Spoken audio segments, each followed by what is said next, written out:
গল্পের আসরে আপনাকে স্বাগত জানাই। বাংলা সাহিত্যের ভাণ্ডার থেকে বাছাই করা গল্প নিয়ে আপনাদের সামনে উপস্থিত হয়েছি। আজকের নিবেদন রবীন্দ্রনাথ ঠাকুরের চোখের বালি। আজ অষ্টম পর্ব।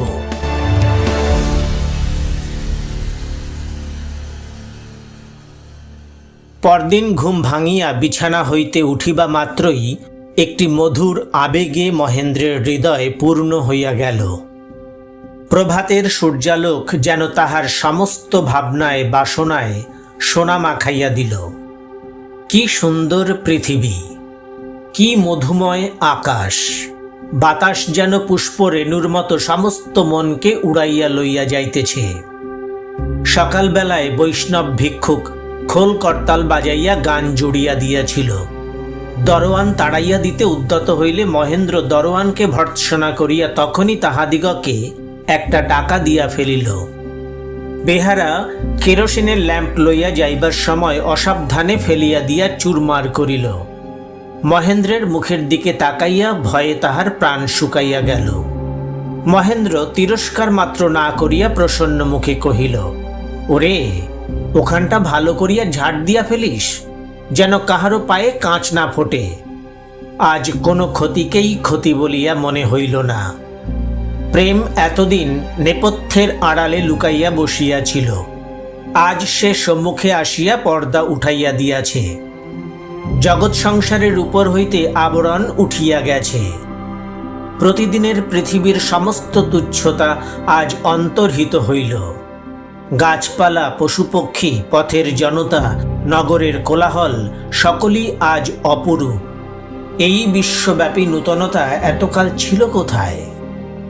মহেন্দ্রের মনে হইতে লাগিল, আজ যেন বিনোদিনীর সঙ্গে অন্য দিনের মতো সামান্যভাবে মিলন হইবে না। আজ যেন কবিতায় কথা বলিলে এবং সঙ্গীতে ভাব প্রকাশ করিলে তবে ঠিক উপযুক্ত হয়। আজিকার দিনকে ঐশ্বর্যে সৌন্দর্যে পূর্ণ করিয়া মহেন্দ্র সৃষ্টি ছাড়া সমাজ ছাড়া একটা আরব্য উপন্যাসের অদ্ভুত দিনের মতো করিয়া তুলিতে চায়। তাহা সত্য হইবে, অথচ স্বপ্ন হইবে। তাহাতে সংসারের কোনো বিধিবিধান, কোনো দায়িত্ব, কোনো বাস্তবিকতা থাকিবে না।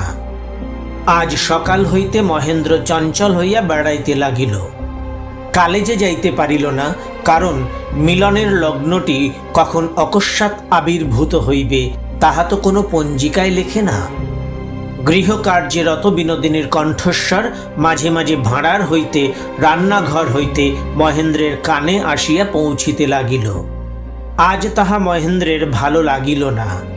আজ সে বিনোদিনীকে মনে মনে সংসার হইতে বহু দূরে স্থাপন করিয়াছে। সময় কাটিতে চায় না। মহেন্দ্রের স্নানাহার হইয়া গেল। সমস্ত গৃহকর্মের বিরামে মধ্যাহ্ন নিস্তব্ধ হইয়া আসিল, তবু বিনোদিনীর দেখা নাই। দুঃখে এবং সুখে, অধৈর্যে এবং আশায় মহেন্দ্রের মনোযন্ত্রের সমস্ত তারগুলা ঝঙ্কৃত হইতে লাগিল। কালিকার কাড়াকাড়ি করা সেই বিষবৃক্ষখানি নিচের বিছানায় পড়িয়া আছে। দেখিবা মাত্র সেই কাড়াকাড়ির স্মৃতিতে মহেন্দ্রের মনে পুলকাবেশ জাগিয়া উঠিল। বিনোদিনীর যে বালিশ চাপিয়া শুইয়াছিল সেই বালিশটা টানিয়া লইয়া মহেন্দ্র তাহাতে মাথা রাখিল এবং বিষবৃক্ষখানি তুলিয়া লইয়া তাহার পাতা উল্টাইতে লাগিল। ক্রমে কখন এক সময় পড়ায় মন লাগিয়া গেল, কখন 5টা বাজিয়া গেল, হুঁশ হইল না। এমন সময় একটি মোরাদাবাদী খুঞ্চের উপর থালায় ফল ও সন্দেশ এবং রেকাবে বরফ চিনি সংযুক্ত সুগন্ধি দলিত খরমুজা লইয়া বিনোদিনী ঘরে প্রবেশ করিল এবং মহেন্দ্রের সম্মুখে রাখিয়া কহিল, কি করিতেছ ঠাকুরপো? তোমার হইল কি? 5টা বাজিয়া গেছে, এখনো হাত মুখ ধোয়া কাপড় ছাড়া হইল না। মহেন্দ্রের মনে একটা ধাক্কা লাগিল। মহেন্দ্রের কি হইয়াছে সে কি জিজ্ঞাসা করিবার বিষয়? বিনোদিনীর সে কি অগোচর থাকা উচিত? আজিকার দিন কি অন্য দিনেরই মতো? পাছে যাহা আশা করিয়াছিল হঠাৎ তাহার উল্টা কিছু দেখিতে পায়, এই ভয়ে মহেন্দ্র গতকল্যকার কথা স্মরণ করাইয়া কোনো দাবি উত্থাপন করিতে পারিল না।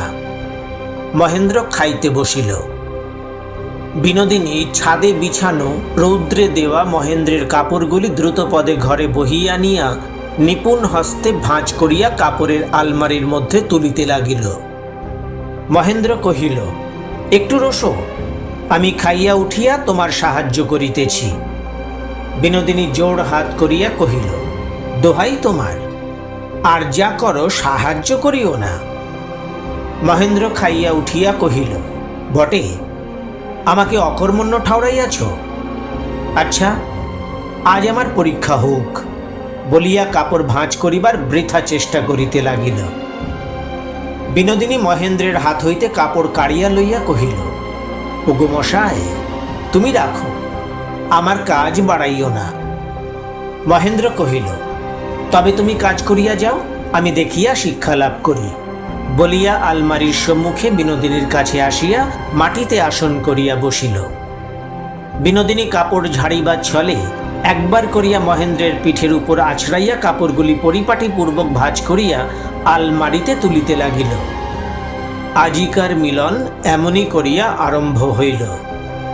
মহেন্দ্র প্রত্যুষ হইতে যেরূপ কল্পনা করিতেছিল সেই অপূর্বতার কোনো লক্ষণই নাই। এরূপভাবে মিলন কাব্যে লিখিবার, সঙ্গীতে গাহিবার, উপন্যাসে রচিবার যোগ্য নহে। কিন্তু তবু মহেন্দ্র দুঃখিত হইল না, বরঞ্চ একটু আরাম পাইল। তাহার কাল্পনিক আদর্শকে কেমন করিয়া খাড়া করিয়া রাখিত, কিরূপ তাহার আয়োজন, কি কথা বলিত, কি ভাব প্রকাশ করিতে হইত, সকল প্রকার সামান্যতাকে কি উপায়ে দূরে রাখিত, তাহা মহেন্দ্র ঠাউরাইতে পারিতেছিল না। এই কাপড় ঝাড়া ও ভাঁজ করার মধ্যে হাসি তামাশা করিয়া সে যেন স্বরচিত একটা অসম্ভব দুরূহ আদর্শের হাত হইতে নিষ্কৃতি পাইয়া বাঁচিল। এমন সময় রাজলক্ষ্মী ঘরে প্রবেশ করিলেন। মহেন্দ্রকে কহিলেন, মহিন, বউ কাপড় তুলিতেছে, তুই ওখানে বসিয়া কি করিতেছিস? বিনোদিনী কহিল, দেখো তো পিসিমা, মিছামিছি কেবল আমার কাজে দেরি করাইয়া দিতেছেন। মহেন্দ্র কহিল, বিলক্ষণ, আমি আরো ওর কাজে সাহায্য করিতেছিলাম।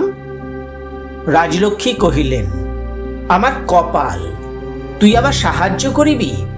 জানো বউ, মহিনের বরাবর ওই রকম, চিরকাল মা খুড়ির আদর পাইয়া ও যদি কোনো কাজ নিজের হাতে করিতে পারে।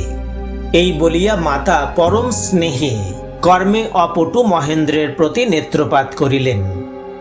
কেমন করিয়া এই অকর্মণ্য একান্ত মাতৃস্নেহাপেক্ষী বয়স্ক সন্তানটিকে সর্বপ্রকার আরামে রাখিতে পারিবেন, বিনোদিনীর সহিত রাজলক্ষ্মীর সেই একমাত্র পরামর্শ।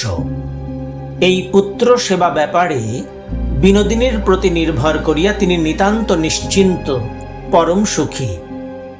সম্প্রতি বিনোদিনীর মর্যাদা যে মহেন্দ্র বুঝিয়াছে এবং বিনোদিনীকে রাখিবার জন্য তাহার যত্ন হইয়াছে, ইহাতেও রাজলক্ষ্মী আনন্দিত। মহেন্দ্রকে শুনাইয়া শুনাইয়া তিনি কহিলেন, বউ, আজ তো তুমি মহিনের গরম কাপড় রোদে দিয়া তুলিলে, কাল মহিনের নূতন রুমালগুলিতে উহার নামের অক্ষর সেলাই করিয়া দিতে হইবে। তোমাকে এখানে আনিয়া অবধি যত্ন আদর করিতে পারিলাম না বাছা, কেবল খাটাইয়া মারিলাম। বিনোদিনী কহিল, পিসিমা, অমন করিয়া যদি বলো তবে বুঝিব তুমি আমাকে পর ভাবিতেছ। রাজলক্ষ্মী আদর করিয়া কহিলেন, আহা মা, তোমার মতো আপন আমি পাব কোথায়? বিনোদিনীর কাপড় তোলা শেষ হইলে রাজলক্ষ্মী কহিলেন, এখন কি তবে সেই চিনির রসটা চড়াইয়া দিব, না এখন তোমার অন্য কাজ আছে?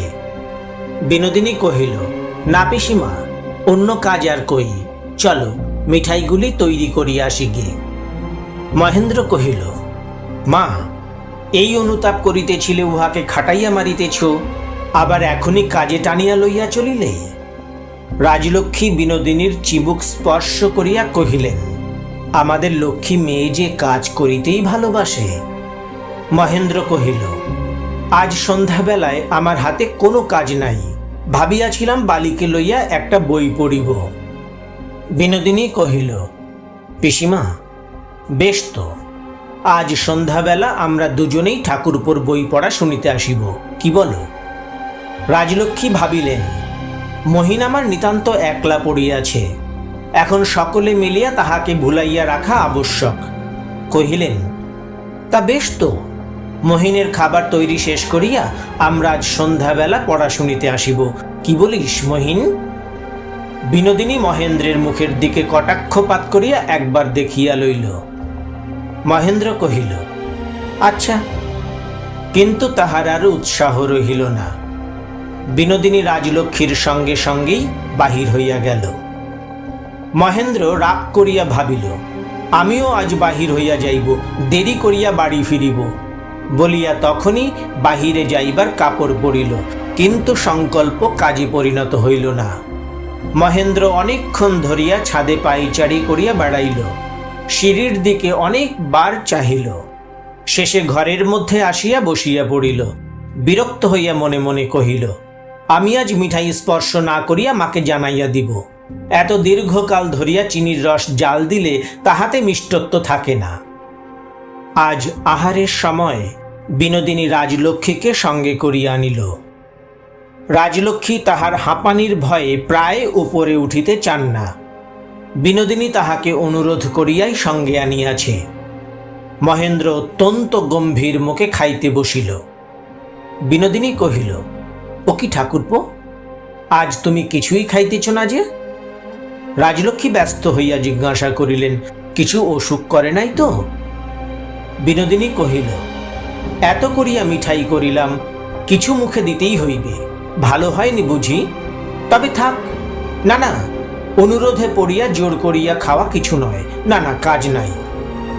মহেন্দ্র কহিল, ভালো মুশকিলেই ফেলিলে, মিঠাইটাই সবচেয়ে খাইবার ইচ্ছা, লাগিতেছেও ভালো, তুমি বাধা দিলে শুনিব কেন? দুইটি মিঠাই মহেন্দ্র নিঃশেষপূর্বক খাইল, তাহার একটি দানা একটু গুড়া পর্যন্ত ফেলিল না। আহারান্তে তিনজনে মহেন্দ্রের শোবার ঘরে আসিয়া বসিলেন। পড়িবার প্রস্তাবটা মহেন্দ্র আর তুলিল না। রাজলক্ষ্মী কহিলেন, তুই যে কি বই পড়িবি বলিয়াছিলি, আরম্ভ কর না। মহেন্দ্র কহিল, কিন্তু তাহাতে ঠাকুর দেবতার কথা কিছুই নাই, তোমার শুনিতে ভালো লাগিবে না। ভালো লাগিবে না?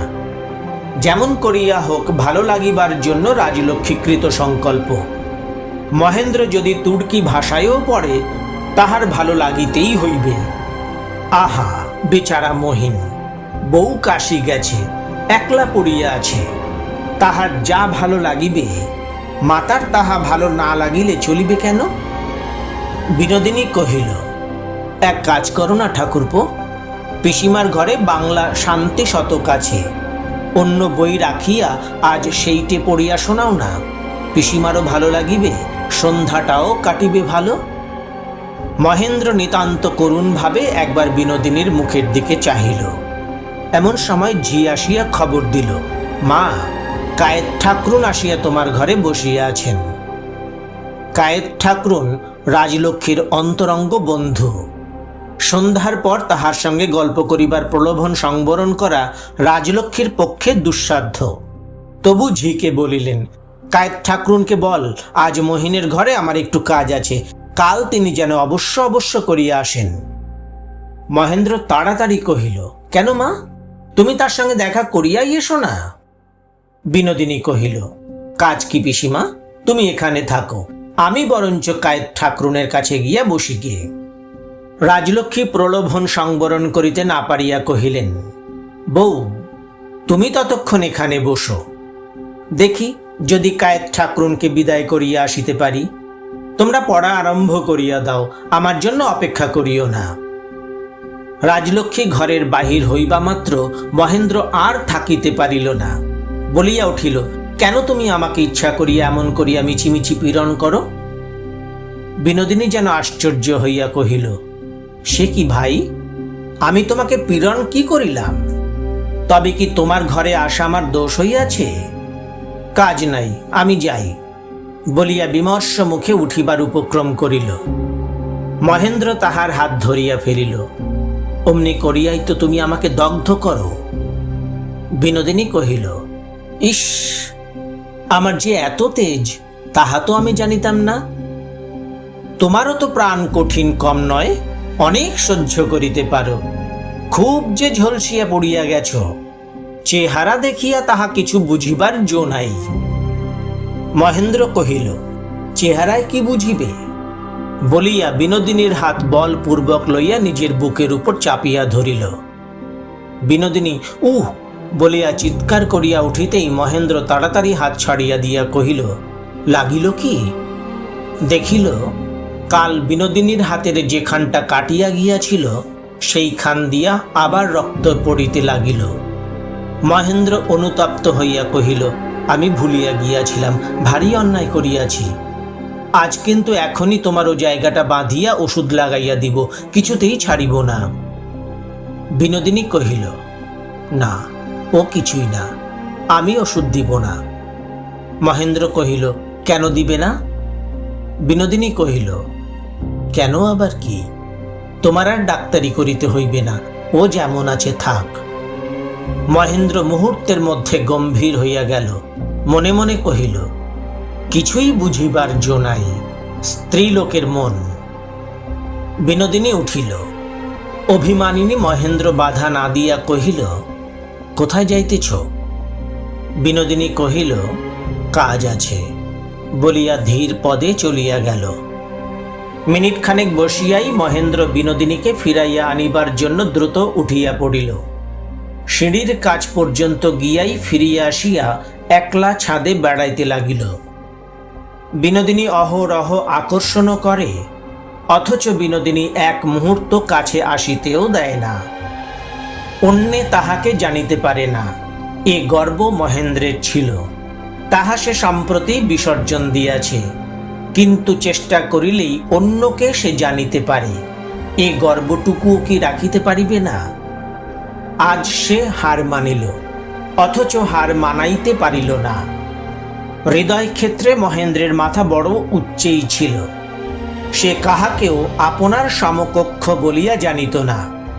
আজ সেখানেই তাহাকে ধুলায় মাথা লুটাইতে হইল। যে শ্রেষ্ঠতা হারাইল, তাহার বদলে কিছু পাইলও না। ভিক্ষুকের মতো রুদ্ধ দ্বারের সম্মুখে সন্ধ্যার সময় রিক্ত হস্তে পথে দাঁড়াইয়া থাকিতে হইল। ফাল্গুন চৈত্র মাসে বিহারীদের জমিদারি হইতে সর্ষে ফুলের মধু আসিত। প্রতি বৎসরই সে তাহা রাজলক্ষ্মীকে পাঠাইয়া দিত, এবারও পাঠাইয়া দিল। বিনোদিনী মধু ভাণ্ড লইয়া স্বয়ং রাজলক্ষ্মীর কাছে গিয়া কহিল, পিসিমা, বিহারী ঠাকুরপো মধু পাঠাইয়াছেন। রাজলক্ষ্মী তাহার ভাঁড়ারে তুলিয়া রাখিতে উপদেশ দিলেন। বিনোদিনী মধু তুলিতে আসিয়া রাজলক্ষ্মীর কাছে বসিল, কহিল, বিহারী ঠাকুরপো কখনো তোমাদের তত্ত্ব লইতে ভোলেন না। বেচারার নিজের মা নাই নাকি, তাই তোমাকে মার মতো দেখেন। বিহারীকে রাজলক্ষ্মী এমনই মহেন্দ্রের ছায়া বলিয়া জানিতেন যে তাহার কথা তিনি বিশেষ কিছু ভাবিতেন না। সে তাহাদের বিনামূল্যের, বিনা যত্নের, বিনা চিন্তার অনুগত লোক ছিল।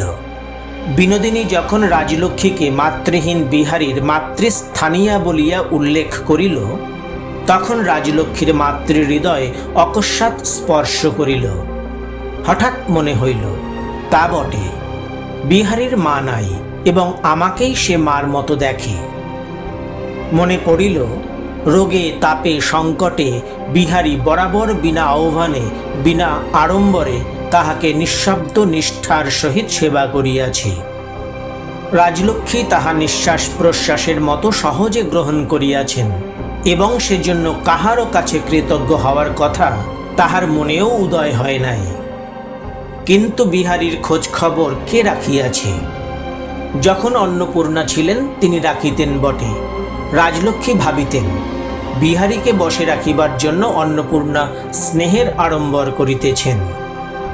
রাজলক্ষ্মী আজ নিঃশ্বাস ফেলিয়া কহিলেন, বিহারী আমার আপন ছেলের মতোই বটে। বলিয়াই মনে উদয় হইল, বিহারী তাহার আপন ছেলের চেয়ে ঢের বেশি করে এবং কখনো বিশেষ কিছু প্রতিদান না পাইয়াও তাহাদের প্রতি সে ভক্তি স্থির রাখিয়াছে। ইহা ভাবিয়া তাহার অন্তরের মধ্য হইতে দীর্ঘ নিঃশ্বাস পড়িল। বিনোদিনী কহিল, বিহারী ঠাকুরপো তোমার হাতের রান্না খাইতে বড় ভালোবাসেন। রাজলক্ষ্মী সস্নেহ গর্বে কহিলেন, আর কারো মাছের ঝোল তাহার মুখে রোচে না। বলিতে বলিতে মনে পড়িল অনেক দিন বিহারী আসে নাই। কহিলেন, আচ্ছা বউ, বিহারীকে আজকাল দেখিতে পাই না কেন? বিনোদিনী কহিল, আমিও তো তাই ভাবিতেছিলাম পিসিমা। তা তোমার ছেলেটি বিবাহের পর হইতে নিজের বউকে লইয়াই এমনই মাতিয়া রহিয়াছে, বন্ধু বান্ধবরা আসিয়া আর কি করিবে বলো? কথাটা রাজলক্ষ্মীর অত্যন্ত সঙ্গত বোধ হইল। স্ত্রীকে লইয়া মহেন্দ্র তাহার সমস্ত হিতৈষীদের দূর করিয়াছে। বিহারীর তো অভিমান হইতেই পারে, কেন সে আসিবে? বিহারীকে নিজের দলে পাইয়া তাহার প্রতি রাজলক্ষ্মীর সমবেদনা বাড়িয়া উঠিল। বিহারী যে ছেলেবেলা হইতে একান্ত নিঃস্বার্থভাবে মহেন্দ্রের কত উপকার করিয়াছে, তাহার জন্য কতবার কত কষ্ট সহ্য করিয়াছে, সে সমস্ত তিনি বিনোদিনীর কাছে বিবৃত করিয়া বলিতে লাগিলেন। ছেলের উপর তাহার নিজের যা নালিশ তা বিহারীর বিবরণ দ্বারা সমর্থন করিতে লাগিলেন। দুদিন বউকে পাইয়া মহেন্দ্র যদি তাহার চিরকালের বন্ধুকে এমন অনাদর করে, তবে সংসারে ন্যায় ধর্ম আর রহিল কোথায়? বিনোদিনী কহিল, কাল রবিবার আছে, তুমি বিহারী ঠাকুরপোকে নিমন্ত্রণ করিয়া খাওয়াও, তিনি খুশি হইবেন। রাজলক্ষ্মী কহিলেন, ঠিক বলিয়াছ বউ, তা হইলে মহিনকে ডাকাই, সে বিহারীকে নিমন্ত্রণ করিয়া পাঠাইবে। না পিসিমা, তুমি নিজে নিমন্ত্রণ করো। আমি কি তোমাদের মতো লিখিতে পড়িতে জানি? তা হোক, তোমার হইয়া না হয় আমিই লিখিয়া দিতেছি। বিনোদিনী রাজলক্ষ্মীর নাম দিয়া নিজেই নিমন্ত্রণ চিঠি লিখিয়া পাঠাইল। রবিবার দিন মহেন্দ্রের অত্যন্ত আগ্রহের দিন। পূর্বরাত্রি হইতেই তাহার কল্পনা উদ্দাম হইয়া থাকে। যদিও এ পর্যন্ত তাহার কল্পনার অনুরূপ কিছুই হয় নাই, তবু রবিবারের ভোরের আলো তাহার চক্ষে মধুবর্ষণ করিতে লাগিল।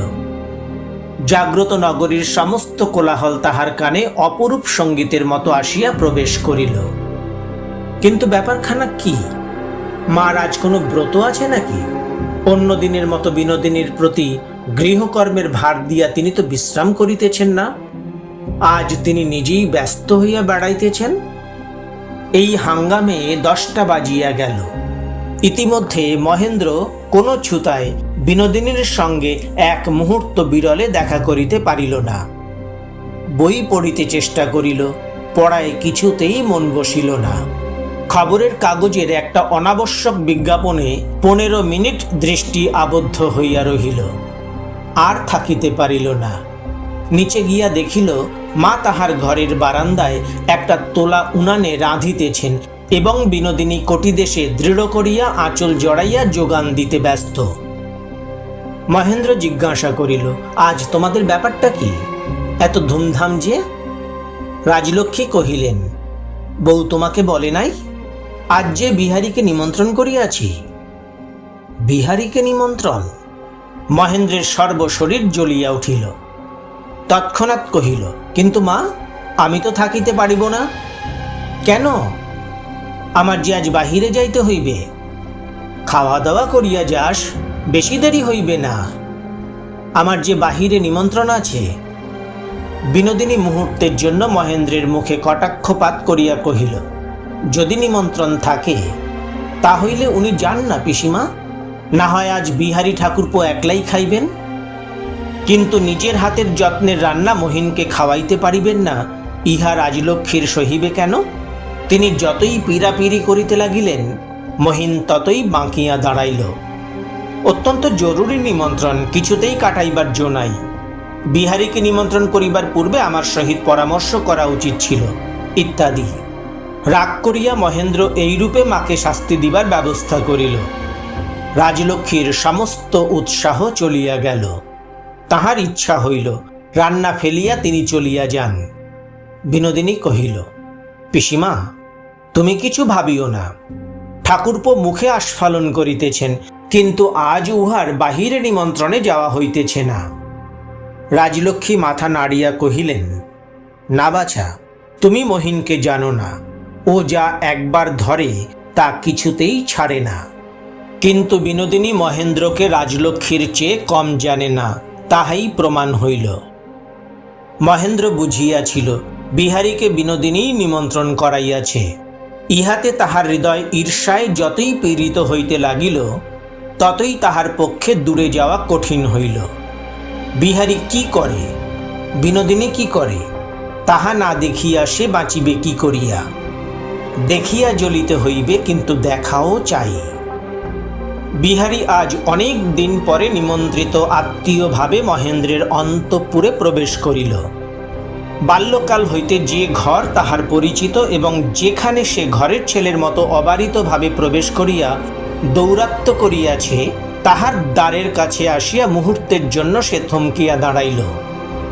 একটা অশ্রু তরঙ্গ পলকের মধ্যে উচ্ছ্বসিত হইয়া উঠিবার জন্য তাহার বক্ষ কবাটে আঘাত করিল। সেই আঘাত সংবরণ করিয়া লইয়া সে স্মিতহাস্যে ঘরে প্রবেশ করিয়া সদ্য স্নাতা রাজলক্ষ্মীকে প্রণাম করিয়া তাহার পায়ের ধুলা লইল। বিহারী যখন সর্বদা যাতায়াত করিত, তখন এরূপ অভিবাদন তাহাদের প্রথা ছিল না। আজ যেন সে বহুদূর প্রবাস হইতে পুনর্বার ঘরে ফিরিয়া আসিল। বিহারী প্রণাম করিয়া উঠিবার সময় রাজলক্ষ্মী সস্নেহে তাহার মাথায় হস্তস্পর্শ করিলেন। রাজলক্ষ্মী আজ নিগূঢ় সহানুভূতিবশত বিহারীর প্রতি পূর্বের চেয়ে অনেক বেশি আদর ও স্নেহ প্রকাশ করিলেন। কহিলেন, ও বিহারী, তুই এতদিন আসিস নাই কেন? আমি রোজ মনে করিতাম আজ নিশ্চয় বিহারী আসিবে, কিন্তু তোর আর দেখা নাই। বিহারী হাসিয়া কহিল, রোজ আসিলে তো তোমার বিহারীকে রোজ মনে করিতে না মা? মহিন্দা কোথায়? রাজলক্ষ্মী বিমর্ষ হইয়া কহিলেন, মহিনের আজ কোথায় নিমন্ত্রণ আছে, সে আজ কিছুতেই থাকিতে পারিল না। শুনিবা মাত্র বিহারীর মনটা বিকল হইয়া গেল। আর শৈশব প্রণয়ের শেষ এই পরিণাম? একটা দীর্ঘ নিঃশ্বাস ফেলিয়া মন হইতে সমস্ত বিষাদ বাষ্প উপস্থিত মতো তাড়াইয়া দিবার চেষ্টা করিয়া বিহারী জিজ্ঞাসা করিল, আজ কি রান্না হইয়াছে শুনি? বলিয়া তাহার নিজের প্রিয় ব্যঞ্জনগুলির কথা জিজ্ঞাসা করিতে লাগিল।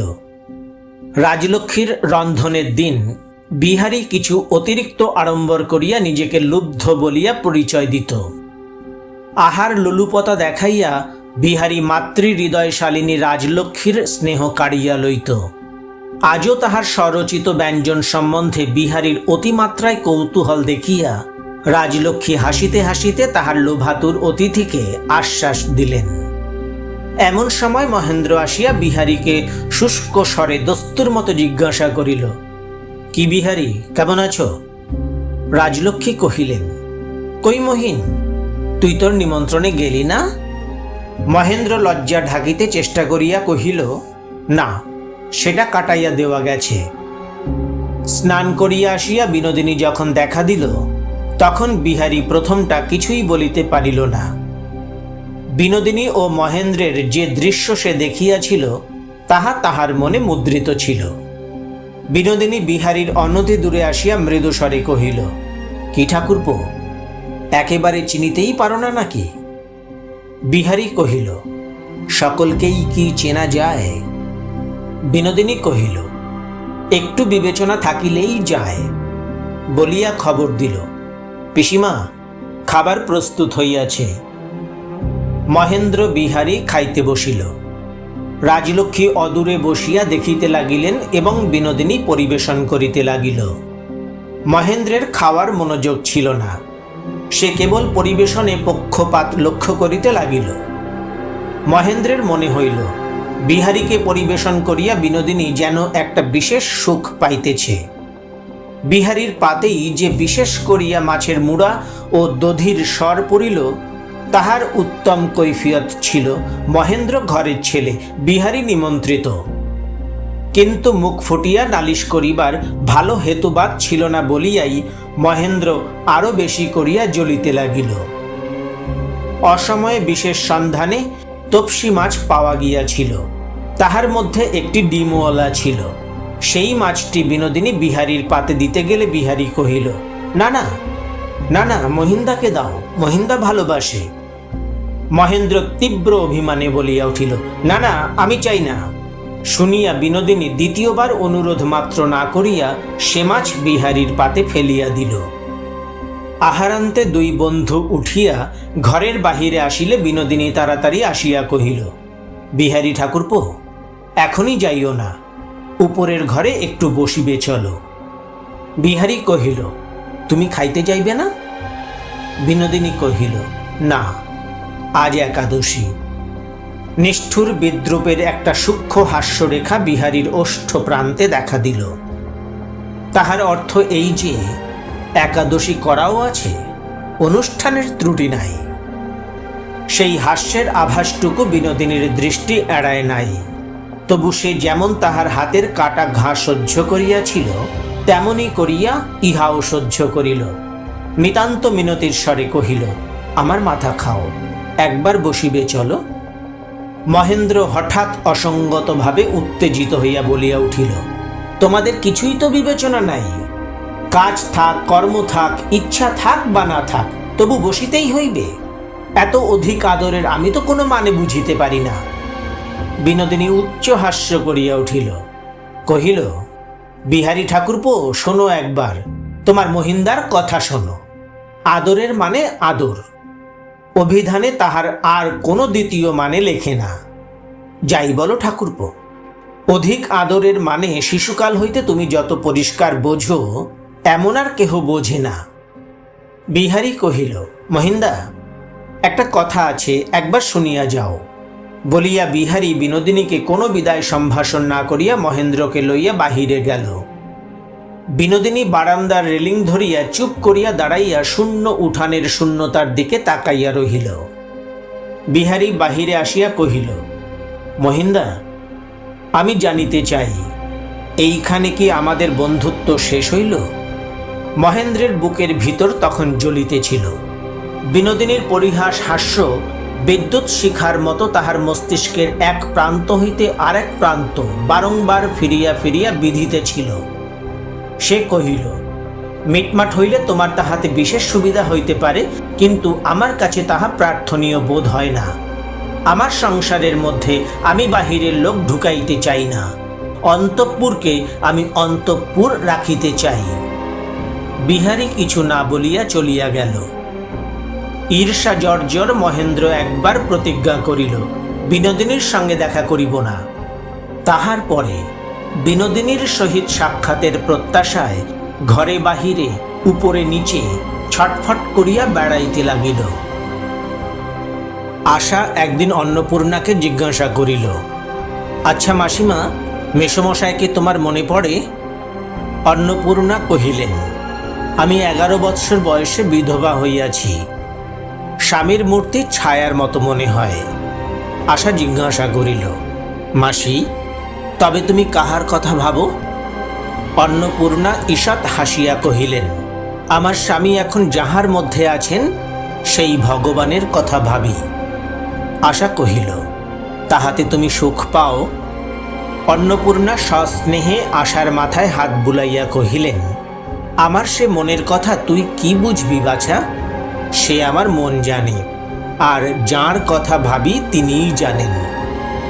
আশা মনে মনে ভাবিতে লাগিল, আমি যার কথা রাত্রিদিন ভাবি তিনি কি আমার মনের কথা জানেন না? আমি ভালো করিয়া চিঠি লিখিতে পারি না বলিয়া তিনি কেন আমাকে চিঠি লেখা ছাড়িয়া দিয়াছেন? আশা কয়দিন মহেন্দ্রের চিঠি পায় নাই।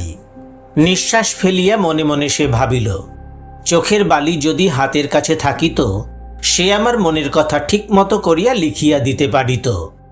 কুলিখিত তুচ্ছ পত্র স্বামীর কাছে আদর পাইবে না মনে করিয়া চিঠি লিখিতে কিছুতে আশার হাত সরিত না। যতই যত্ন করিয়া লিখিতে চাহিত, ততই তাহার অক্ষর খারাপ হইয়া যাইত। মনের কথা যতই ভালো করিয়া গুছাইয়া লইবার চেষ্টা করিত, ততই তাহার পদ কোনো মতেই সম্পূর্ণ হইত না। যদি একটি মাত্র শ্রীচরণেষু লিখিয়া নাম সহি করিলেই মহেন্দ্র অন্তর্যামী দেবতার মতো সকল কথা বুঝিতে পারিত, তাহা হইলেই আশার চিঠি লেখা সার্থক হইত। বিধাতা এতখানি ভালোবাসা দিয়াছিলেন, একটুখানি ভাষা দেন নাই কেন?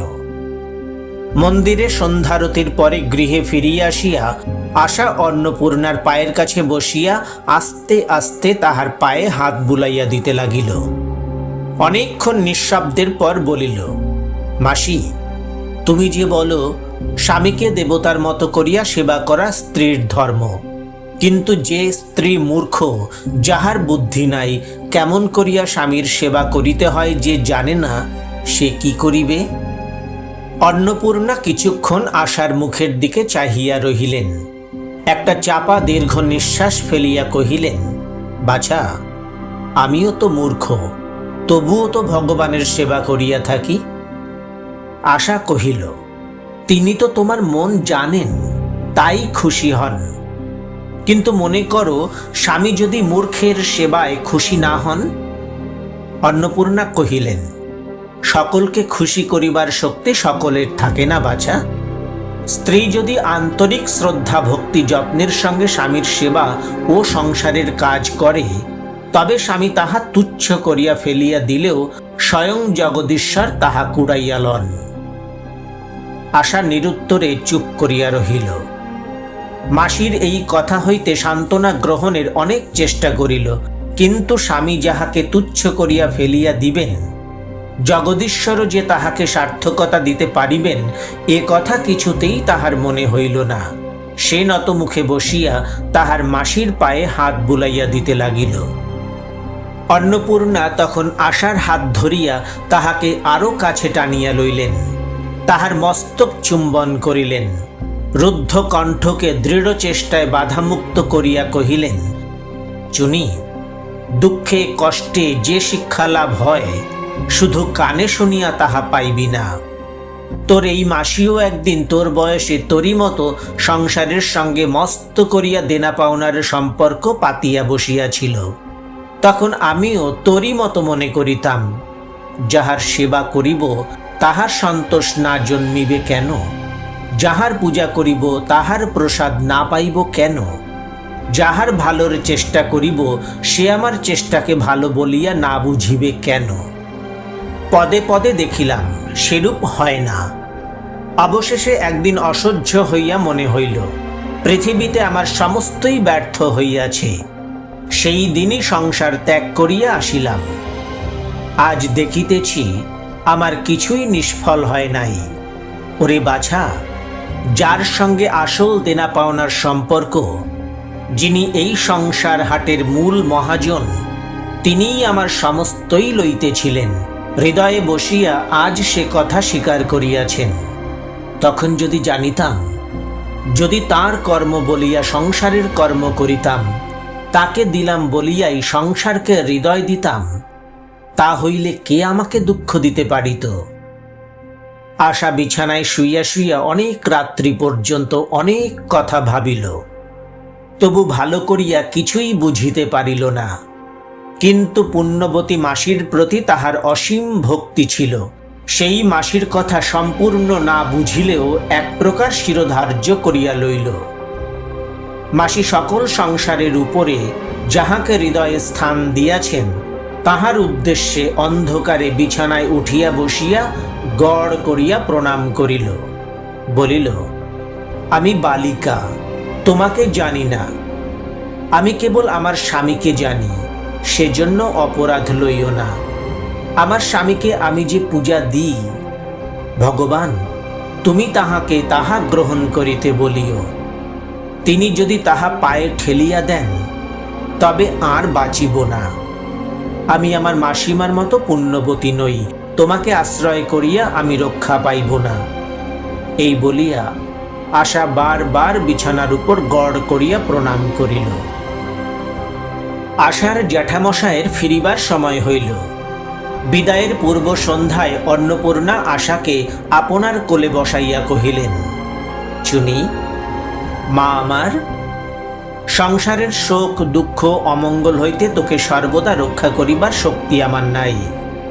আমার এই উপদেশ, যেখান থেকে যত কষ্টই পাস, তোর বিশ্বাস, তোর ভক্তি স্থির রাখিস, তোর ধর্ম যেন অটল থাকে।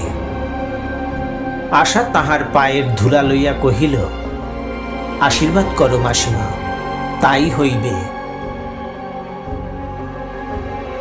রবীন্দ্রনাথ ঠাকুরের চোখের বালি। আজ শুনলেন অষ্টম পর্ব। এই পাঠ আপনাদের ভালো লাগলে আমার এই প্রয়াস সার্থক হবে। সপ্তাহের প্রতি রবিবার ও শনিবার ঠিক দুপুর 2টায় নতুন গল্প পাঠের ভিডিও নিয়ে আপনাদের সামনে উপস্থিত হব।